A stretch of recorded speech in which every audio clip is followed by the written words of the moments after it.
കുടിശ്ശിക നൽകാത്തത് കാരണം ഉന്നതി വെബ്സൈറ്റിന്റെ സേവനം അവസാനിപ്പിച്ച സംഭവത്തിൽ നടപടി. വെബ്സൈറ്റിന്റെ പ്രവർത്തനം ജനുവരി മുതൽ പുനരാരംഭിക്കുമെന്ന് വകുപ്പ് മന്ത്രി OR കേളു ജനം ടിവിയോട് പറഞ്ഞു.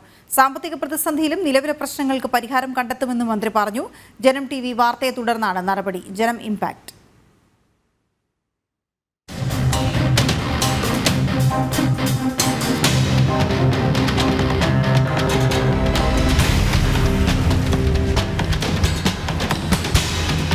സംസ്ഥാന സർക്കാർ നടത്തുന്ന ഉന്നതി വിദ്യാഭ്യാസ പദ്ധതിയുമായി ബന്ധപ്പെട്ട ഈ വെബ്സൈറ്റുമായിട്ട് ബന്ധപ്പെട്ട് വന്ന ആശങ്കകൾ, അതുമായി ബന്ധപ്പെട്ട വാർത്ത കഴിഞ്ഞ ദിവസം നമ്മൾ പുറത്തുവിട്ടിരുന്നു. അതിൽ പട്ടികജാതി പട്ടികവർഗ വിഭാഗത്തിൻ്റെ മന്ത്രി കൂടിയായിട്ടുള്ള മിസ്റ്റർ OR കേളു നമ്മോടൊപ്പം ചേരുന്നു.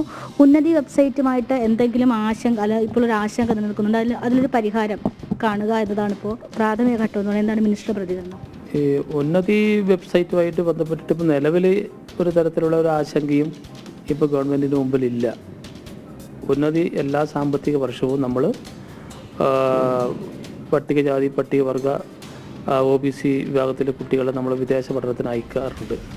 അതുപ്രകാരം നമ്മൾ ഈ കഴിഞ്ഞ മാസം നമ്മൾ 56 കുട്ടികൾ നമ്മൾ വിദേശത്തേക്ക് വിട്ടു കഴിഞ്ഞു. ഈ വർഷത്തേക്കുള്ള അപേക്ഷ നമ്മൾ ക്ഷണിക്കാൻ പോകുന്നു. ജനുവരി 1 നമ്മൾ സൈറ്റ് ഓപ്പൺ ആക്കും. സംസ്ഥാനത്ത് പട്ടികജാതി പട്ടികവർഗ വിഭാഗത്തിൽപ്പെട്ട വിദ്യാർത്ഥികൾക്ക് വിദേശ വിദ്യാഭ്യാസം സാധ്യമാക്കുന്ന ഉന്നതി പദ്ധതിയിലെ വെബ്സൈറ്റാണ് സാമ്പത്തിക ബാധ്യത കാരണം സേവനം അവസാനിപ്പിച്ചത്. സാമ്പത്തിക പരാധീനതകളുണ്ടെങ്കിലും പദ്ധതിയിൽ വീഴ്ചകൾ പരിഹരിച്ച് മുന്നോട്ട് പോകുമെന്ന് വകുപ്പ് മന്ത്രി OR കേളു ജനം ടിവിയോട് പ്രതികരിച്ചു. ഒരു സാമ്പത്തിക വർഷം നമ്മൾ ഒരു നിശ്ചിത തുകയാണ് നമ്മൾ ഈ പദ്ധതിക്ക് വേണ്ടിയിട്ട് നമ്മൾ നീക്കിവെക്കുന്നത്. ആ തുകയ്ക്ക് നമുക്ക് ഇപ്പോൾ യാതൊരു തടസ്സവും ഇല്ല. ഇതിലിപ്പോൾ യാതൊരു തടസ്സവും പദ്ധതിയുമായി ബന്ധപ്പെട്ടില്ല. ഇല്ല. നമ്മളിപ്പോൾ ഒരു തടസ്സം കുട്ടികൾക്ക് ഗ്രാൻറ്റുമായി ബന്ധപ്പെട്ട ഒരു തടസ്സമില്ല. നമ്മളിപ്പോൾ പട്ടികജാതി പട്ടികവർഗ OBC കുട്ടികളുടെ ഗ്രാൻറ്റ് ഇടയ്ക്ക് കുറച്ച് തടസ്സപ്പെട്ട കാര്യങ്ങൾ അറിയാമല്ലോ. ഇപ്പം നമ്മൾ ഏകദേശം പൂർണ്ണമായിട്ടില്ല നമ്മൾ കൊടുത്തു കഴിഞ്ഞിട്ടുണ്ട്. ജനുവരി 1 തീയതി മുതൽ വെബ്സൈറ്റ് വീണ്ടും പുനരാരംഭിക്കും. മാർച്ച് 31 വരെ വെബ്സൈറ്റ് പ്രവർത്തിക്കും. ഇതുവരെ 54 കുട്ടികൾ വിദേശ ഉപരിപഠനത്തിനായി പോയിട്ടുണ്ടെന്ന് മന്ത്രി വ്യക്തമാക്കി. പഠിക്കാൻ പോകാൻ കഴിയാത്ത 94 പേരുടെ കാര്യത്തിൽ നിലവിലും ആശങ്കകൾ തുടരുന്നുണ്ട്.